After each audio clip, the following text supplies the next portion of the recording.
کاریگروں کی تعداد 50,000 تھی، جنہوں نے 7 سال کے عرصے میں یہ عمارت تعمیر کی۔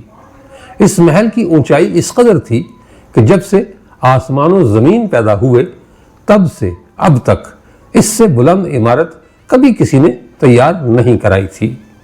تعمیر کے بعد فرعون اور اس کے خاص لوگ محل کے اوپر چڑھ کر آسمان کی طرف دیکھنے لگے اور تیر لے کر آسمان کی جانب پھینکنے لگے۔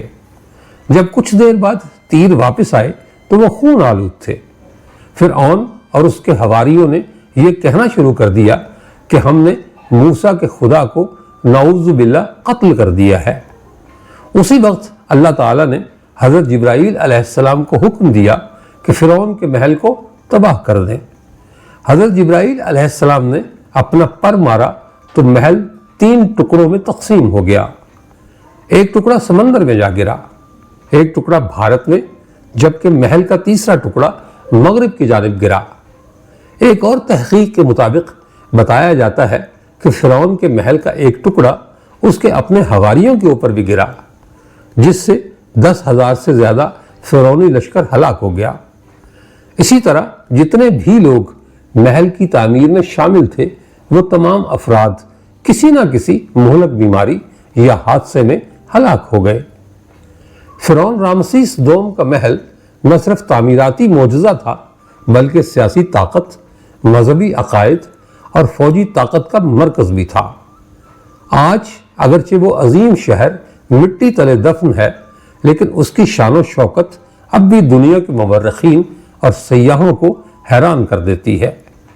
20ویں صدی عیسوی میں جرمن اور آسٹریا کے ماہرین آثار قدیمہ نے محل کے کچھ حصے دریافت کیے، جن سے علم ہوا کہ گھوڑوں کے استبل اور دیواروں پر نقش و نگار بنائے گئے تھے۔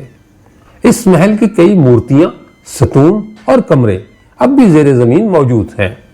فرعون کے محل کی طرح 3,500 سال پہلے اس کے غرق ہونے اور اس کی لاش کے حوالے سے بھی حیران کن حقائق موجود ہیں۔ 1891 سے پہلے کوئی نہیں جانتا تھا کہ خدائی کا دعویٰ کرنے والے فرعونوں کی لاشوں کا کیا ہوا تھا اور ان کی باقیات کہاں ہیں، یا کہیں ہیں بھی یا نہیں۔ تمام آسمانی کتابوں میں اس واقعے کا ذکر تفصیل سے ملتا ہے کہ اللہ کے پیغمبر حضرت موسیٰ اور بنی اسرائیل کی قوم کا پیچھا کرتا ہوا فرعون اپنی فوج سمیت سمندر میں غرق ہو گیا تھا، لیکن اللہ نے اپنے پیغمبر حضرت موسیٰ اور ان کی قوم کو پانی کے درمیان راستہ خود بنا کر دیا۔ لیکن فرعون کی لاش کا کیا ہوا تھا یہ کسی کتاب میں نہیں لکھا تھا۔ قرآن مجید میں فرعون کے انجام سے متعلق عجیب بات موجود ہے جس کی کسی کو سمجھ نہ تھی۔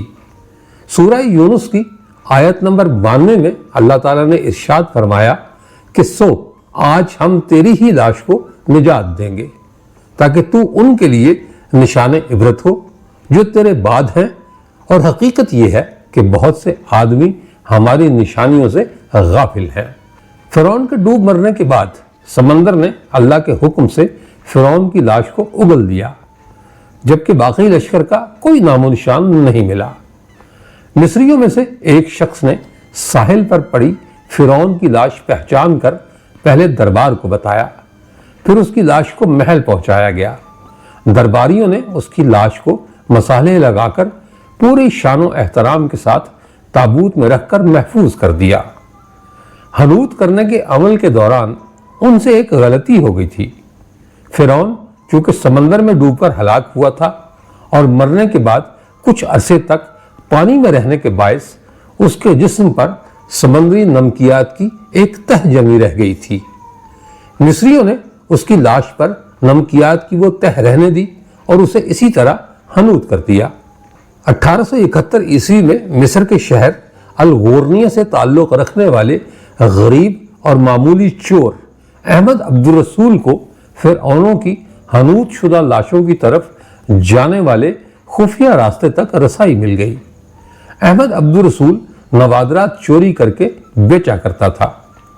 ایک دن وہ دریائے نیل کے کنارے کے قریب طبیسہ کے مقام پر اسی سلسلے میں پھر رہا تھا جب اسے اس خفیہ راستے کا علم ہوا۔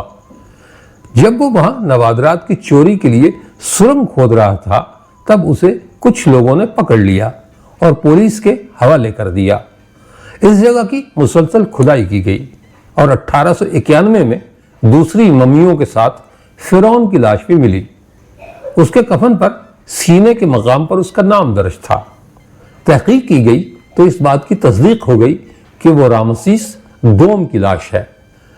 1986 میں فرعون کی ممی خراب ہونے لگی تو اس وقت کی مصری حکومت نے فرانس کی حکومت سے درخواست کی کہ فرعون کی ممی کو خراب ہونے سے بچایا جائے اور جدید سائنسی ذرائع سے اس کی موت کی وجہ بھی معلوم کی جائے۔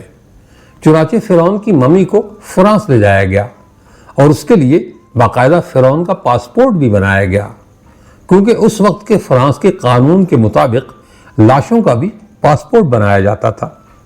فرانسیسی حکومت نے بہت شان و شوکت اور کسی عظیم زندہ بادشاہ کی طرح فرعون کی ممی کا ایئرپورٹ پر استقبال کیا۔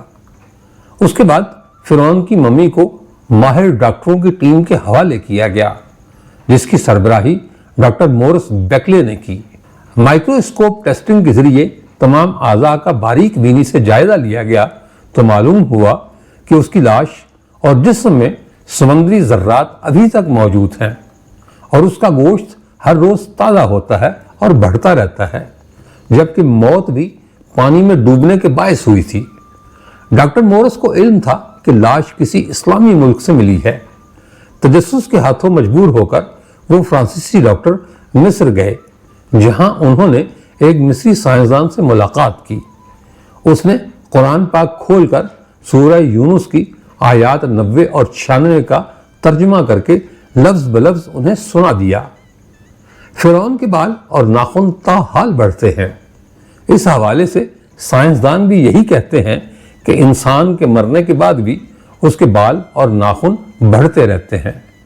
ہر سال 15 مارچ کو مصر کے میوزیم میں رکھی فرعون کی ممی پر چوہے چھوڑے جاتے ہیں جو اس کا بڑھا ہوا گوشت کھا جاتے ہیں، اور پھر فرعون کی ممی کی ڈریسنگ کرنے کے بعد اس سے دوبارہ شیشے کے تابوت میں رکھ دیا جاتا ہے۔